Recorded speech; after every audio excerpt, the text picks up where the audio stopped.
Euh, on a donc K qui est donc donné par 2, oups, K qui est donné par 2x carré moins 1 et M qui est donné par 3 moins 2x. Et nous, on veut la différence, c'est-à-dire K moins M au carré soit maximale.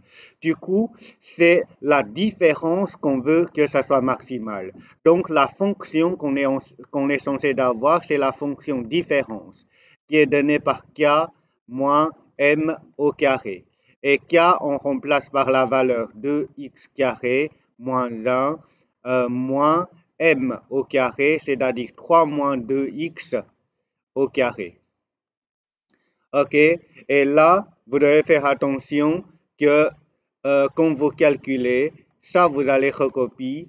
Par contre, là, c'est a moins b au carré. OK? A moins B au carré, c'est quoi? Bah, A carré moins 2AB plus B carré.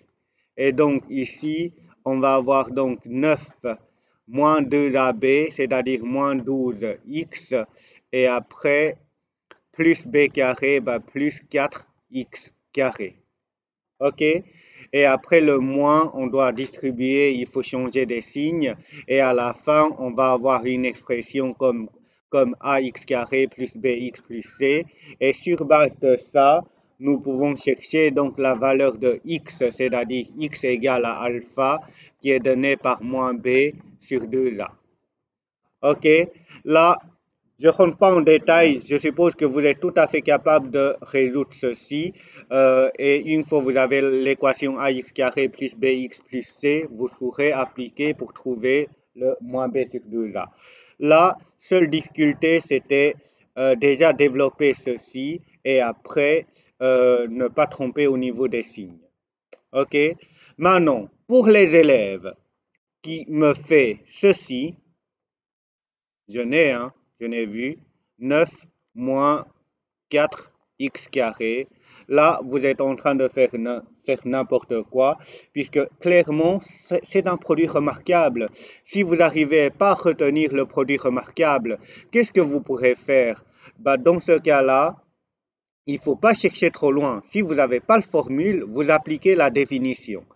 Donc, au carré, 3 moins 2x au carré signifie que je dois faire 3 moins 2x fois 3 moins 2x, puisque c'est au carré. OK? Bah, une fois que vous écrivez de cette manière-là, il suffit de faire le double distributivité. Vous n'avez pas besoin de connaître la formule. OK? Mais ça, c'est faux. Il faut savoir que ça, au carré, on peut la réécrire comme un produit des deux facteurs entre lui-même et on fait une double distributivité. On va encore trouver cette réponse-là. Ça va? Donc, si vous, c'est quelque chose qui revient assez souvent, donc en cinquième, même en quatrième, si vous vous rappelez plus de la formule, bah vous faites par définition. Au carré, c'est multiplié par lui-même. Et je fais double distributivité. Et là, on ne va pas se tromper. Vous êtes tous capables de faire une double distributivité. OK? Oui, Léonie? Ah oui, il manque un 2. Merci. Ça va? Voilà. Ça, c'était donc pour la première question. La deuxième question, elle est assez courte. On a la fonction h de x. Et en x. Comme on vous dit que le trajet il suit une parabole et qui est donné par l'équation ici. Et nous, on voulait savoir, donc, quand est-ce que la hauteur est maximale? Ben, la hauteur, non, pas quand est-ce que hauteur est maximale, on voulait savoir que vaut la hauteur maximale. Ben, la hauteur maximale est donnée par ceci. Et ça, c'était donné par quoi? C'était donc donné par bêta. Vous avez l'équation là. Pour trouver bêta, ben vous allez d'abord chercher alpha qui est donné par moins b sur 2a. Et après, vous remplacez dans l'expression euh, pour trouver le bêta, bah, vous remplacez donc l'expression x par alpha et vous faites le calcul, vous allez avoir la réponse. Ça va? C'est le troisième problème qui est un peu plus complexe que j'ai besoin j'ai besoin donc, on va suivre les différentes étapes, oui.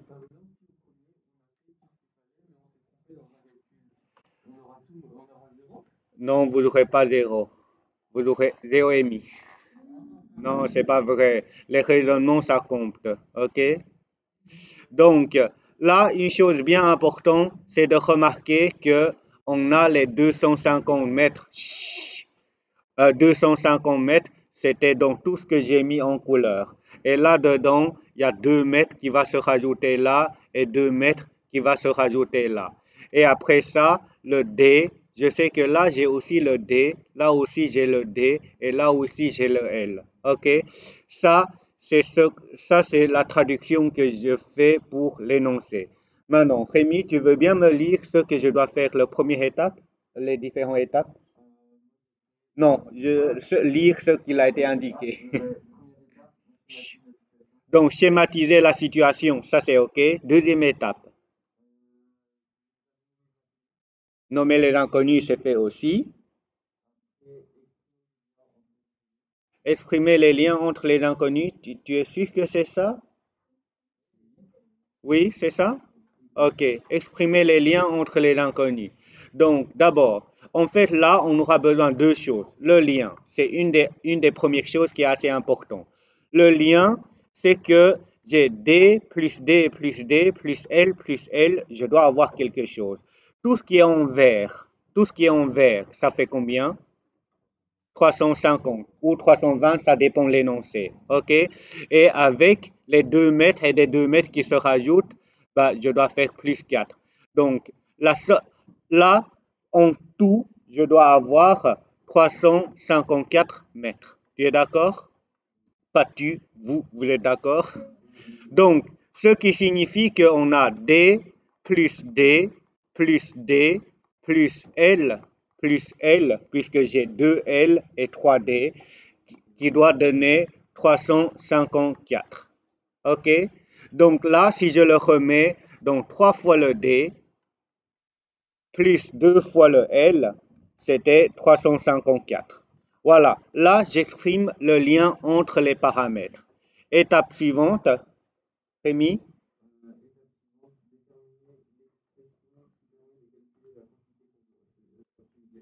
La quantité qu'on veut optimiser, c'est l'aire totale. OK? L'aire totale d'un rectangle, bah, c'était longueur fois largeur, donc L fois D. Je sais bien qu'il y a deux morceaux, mais la deux morceaux, bah, ça n'influence pas au niveau de l'aire qu'on voulait calculer. L'aire, c'est longueur fois largeur, c'est-à-dire L fois D. Donc, on voulait optimiser l'aire, donc la quantité qu'on devait calculer, c'était l'aire qui est égale à L fois D. Ensuite,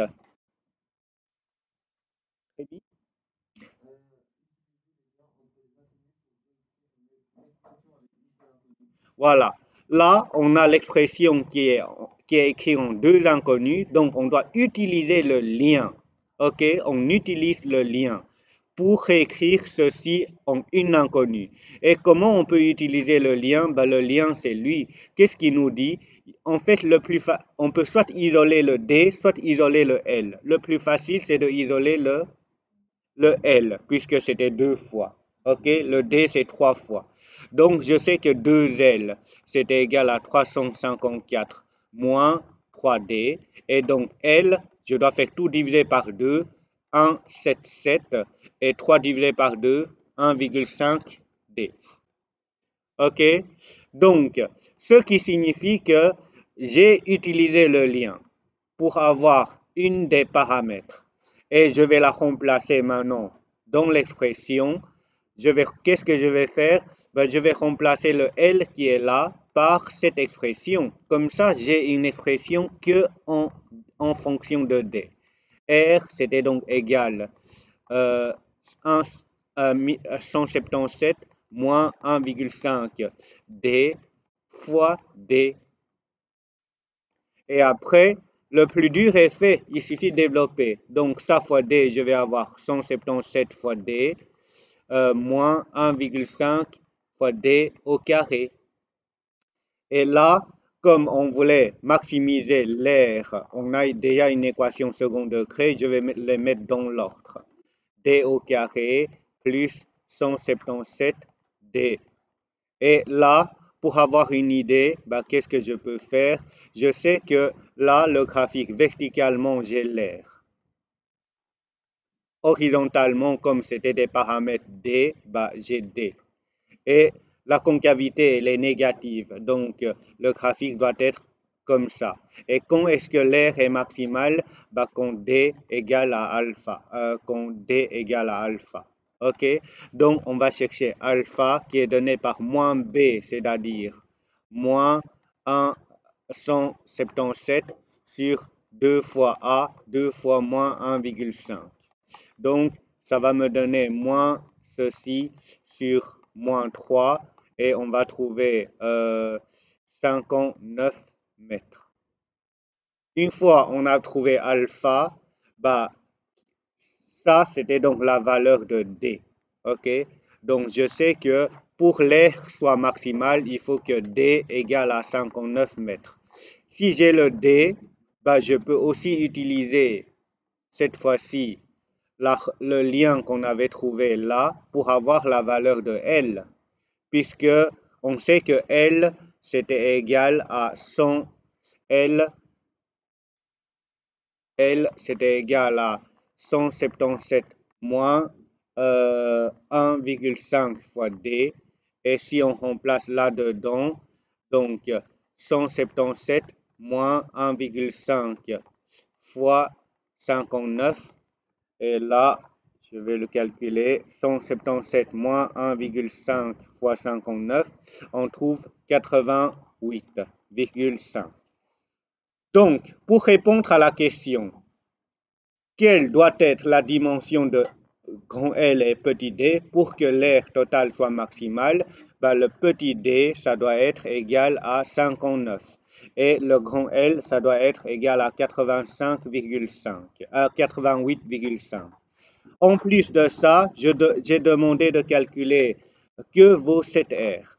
Et que vaut cette R? Il suffit de faire la produit de ça fois ça pour avoir la réponse. Ou sinon, vous pouvez aussi chercher le bêta pour répondre à cette question-là. Tous les deux marchent. Voilà.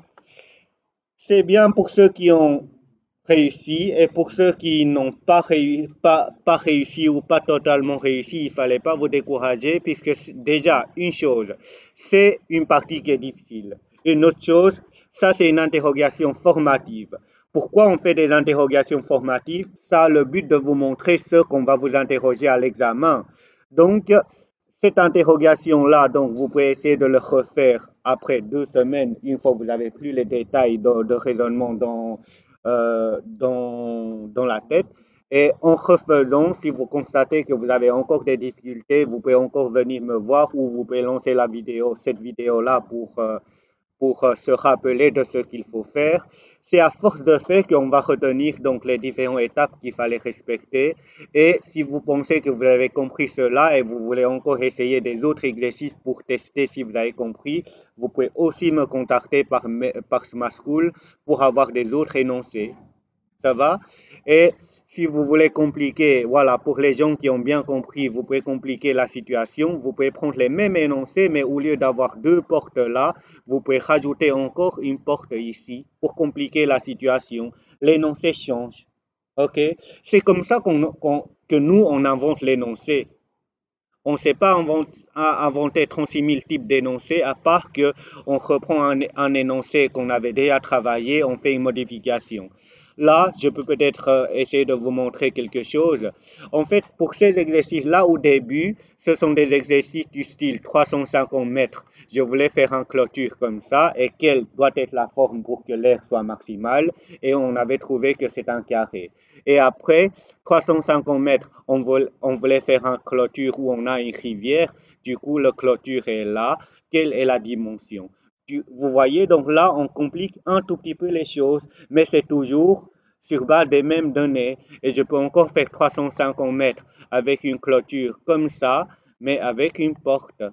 Je peux encore faire 350 mètres avec une clôture où j'invente que j'ai un mur, je voulais faire une clôture ici avec une porte. Donc tout ça, vous pouvez aussi inventer des énoncés vous-même. OK? Et là, bah, qu'est-ce que moi j'ai fait hier? Bah, j'ai inventé un énoncé comme celui-là. Donc c'est toujours le même type de raisonnement, mais qu'est-ce qui change là-dedans? Ce qui change, c'était le lien qu'on peut établir. OK? Ici, le lien, c'est là. Mais s'il y a une porte, ben c'était 352. S'il y a un mur que je ne dois pas tenir en compte, donc tout ça, ça va changer le lien. Mais la formule pour calculer l'air, c'était tout le temps la même. OK? Voilà.